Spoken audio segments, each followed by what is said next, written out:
அதிமுக கூட்டணியை பொறுத்த வரைக்கும் 27 தாமரைக்கு எடப்பாடி ஒதுக்கி இருக்கிறார். இந்த 27 சீட்டுகளுமே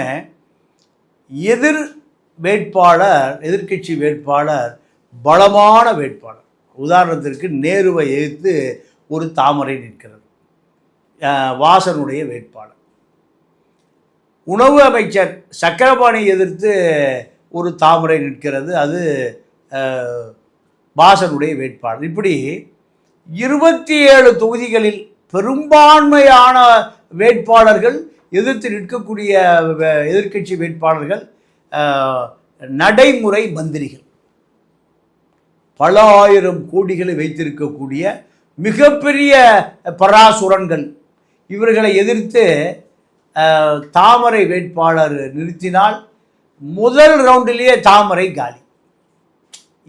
நீங்கள் காங்கிரஸே திமுக கூட்டணி உடைத்து கொண்டு வெளியேறுகிறேன் என்று சொன்ன பிறகு திமுக 28 சீட்டை கொடுத்தது காங்கிரஸுக்கு. ஆனால் எடப்பாடி அடிமையாகி விட்டார். பாஜக எதை சொல்லுகிறதோ அதுதான் எடப்பாடியுடைய வேதம். அமித்ஷா விரட்டுகிறார், கட்சி உடைக்கப்படும், செங்கோட்டையன் உருவாக்கப்படும், ஓபிஎஸ் உருவாக்கப்படும். இதெல்லாம் சொன்ன பிறகு காங்கிரஸை விட ஒரு சீட்டு 27 தான் கொடுத்துருக்காரு.